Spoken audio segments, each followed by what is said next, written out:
ზუსტად 46 დღე ევროკავშირის მოთხოვნების შესასრულებლად 31 აგვისტომდე ქართული ოცნების ნაბიჯები განსაზღვრავს შეუჩერდებათ თუ არა საქართველოს მოქალაქეებს ევროკავშირთან უვიზო მიმოსვლა.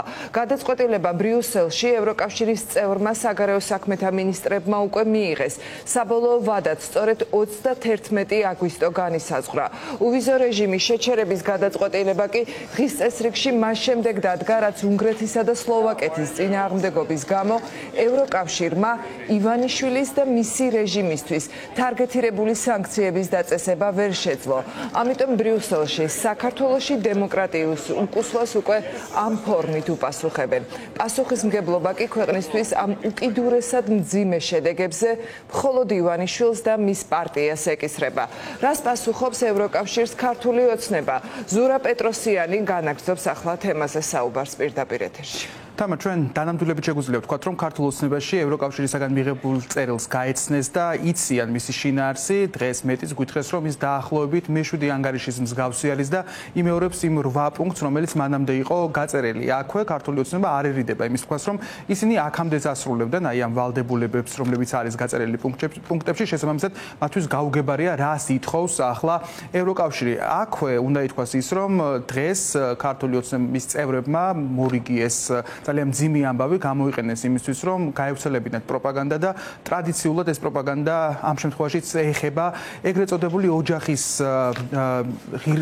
ღირებულებების კანონს და ამ შემთხვევაში პირდაპირ და ღია თქვეს, რომ ისინი არ აპირებენ ამ კანონის გადახედვას. თუმცა შეცვლილი არის გარკვეულწილად რიტორიკა, რომელიც ეხება მაგალითად ეგრეთ წოდებულ რუსულ კანონს, თუმცა რამდენად დაეჯერება ამ შემთხვევაში ქართულ ოცნებას, ეს მაყურებელმა თავად უნდა განსაზღვროს, თუ გავითვალისწინებთ, თუ ზოგადად როგორ აკეთებს მმართველი გუნდი ამ პოლიტიკას.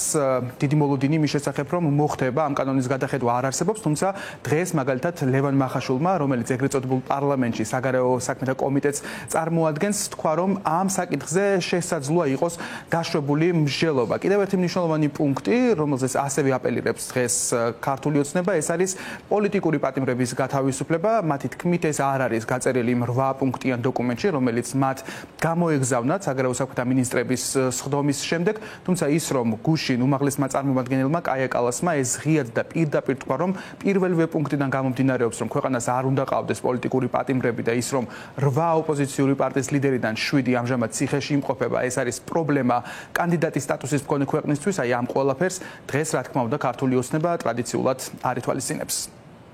გუშინ რა წერილზე მითითებაც გააკეთა ქალბატონმა მაია კალასმა, ეს არის ევროკომისიის მე-7 ანგარიში უვიზო რეჟიმის შესრულებასთან დაკავშირებით, რომელიც საზოგადოებისთვისაც ღია და ნაცნობია, რომელიც გამოქვეყნდა გასული წლის დეკემბერში. პრაქტიკულად თითქმის 95% იდენტურია ამ ანგარიშის. ნახავთ, რა სად არის რესურსი, რომელიმე კანონის გაუქმების ან არ გაუქმების. ოღონდ კიდევ ერთხელ, როდესაც ევროკავშირი საქართველოსგან ითხოვს რომელიმე კანონის გაუქმებას და ზეპირად წერილში არანაირი თარიღი არ არის მითითებული, ზეპირად დაასახელეს 31 აგვისტო, შევახსენებ, რომ პარლამენტი ოფიციალურად მოქმედებას, მუშაობას იწყებს 2 სექტემბრიდან. ნახოთ, წინასწარ ნუ გავაგზავნოთ მუშაობას ამ თემებთან დაკავშირებით.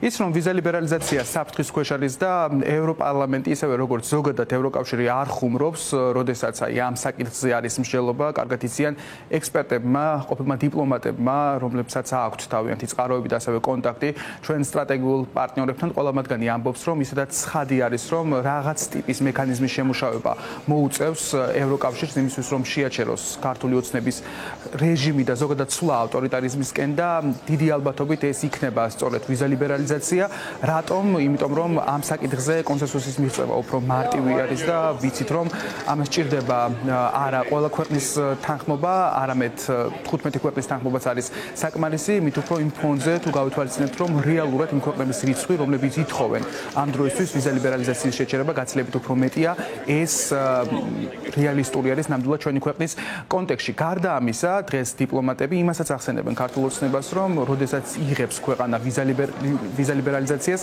ეს არის ერთგვარი პრივილეგია ამ ქვეყნისთვის და მას მოყვება ვალდებულებები, რომლის შეუსრულებლობას ავტომატურად იწვევს აი ამ პრივილეგიის უკან გაწევას. უვიზო მიმოსვლა ევროკავშირს აქვს მხოლოდ იმ ქვეყნებისთვის, რომლებიც პირნათლად ასრულებენ ვიზა ლიბერალიზაციის მოთხოვნებს. ამ მოთხოვნებს შორის, რა თქმა უნდა, არის საზღვრის უსაფრთხოება და მსგავსი ტექნიკური საკითხები, მაგალითად ბიომეტრიული პასპორტები, თავშესაფრის პოლიტიკის ქონა და ასე შემდგომ, მაგრამ ბოლო ცვლილებების ფარგლებში დაამატეს კონკრეტული მოთხოვნა, რაც გულისხმობს ქვეყნის მიერ ადამიანის უფლებებისა და კანონის უზენაესობის პატივისცემას და საქართველოში ამ მიმართულებით კატასტროფული ეროზიის და პრობლემების პირობებში ევროკავშირს უბრალოდ არ დარჩა რესურსი, რომ თავის საგარეო ურთიერთობებში არ გადახედოს ამ საკითხს და საქართველოს ეს სიკეთე, ასე ვთქვათ, უფასოდ, აი უბილეთო მგზავრის პირობებში აღარ დაუტოვოს. თუმცა ძალიან ცალსახაა, რომ ევროკავშირი ამ ახალი სამწუხარო რეალობისთვის სრულ პასუხისმგებლობას აკისრებს ქართულ ოცნებას. ვიზა ლიბერალიზაცია საფრთხის ქვეშ არის უკვე და საკმაო ხანია. ერთ-ერთი მიზეზი, რის გამოც ევროკავშირი ამ ნაბის არ დგამს, არის ის, რომ ის უფრთხილდება ჩვენს ინტერესებს. უვიზო რეჟიმი ევროკავშირს აქვს მხოლოდ ყველაზე ახლო პარტნიორ ქვეყნებთან, რომლებისგანაც ის ელის რაღაც დემოკრატიულ სტანდარტებს თუ არც დემოკრატია გაქვს, თუ ღარიბი ხარ, თუ შენგან იქ ჩასული ადამიანები რეგულარულად არიან ჩართული კრიმინალურ აქტივობაში, მაშინ ევროპელი პოლიტიკოსები ვერ აუხსნიან თავის მოქალაქეებს, რატომ უშვებენ ამ ქვეყნის მოქალაქეებს ისინი უვიზო.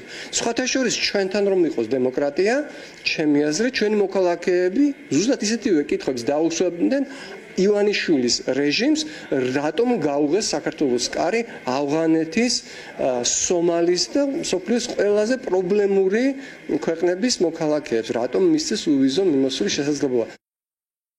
სხვათა შორის საკითხი, რომელზეც ახლა გიორგი ბადრიძე საუბრობდა, ასევე არის გაწერილი იმ 8 პუნქტ შორის, ეს არის საზღვრების უსაფრთხოება, მათ შორის მესამე ქვეყნებთან და ვიცით, რომ ეს საკითხი ბოლო პერიოდში განსაკუთრებით პრობლემური გახდა საქართველოს შემთხვევაში, როდესაც გაეხსნა საზღვრები და უვიზო მიმოსვლა სწორედ იმ ქვეყნებს, რომელზეც საუბრობდა ჩვენი ექსპერტი, რაც შეეხება 8 პუნქტიან გეგმას, ის არის დასახული, როგორც ხედავთ, ვადა კი ქართულ ოცნებას აქვს 31 აგვისტომდე.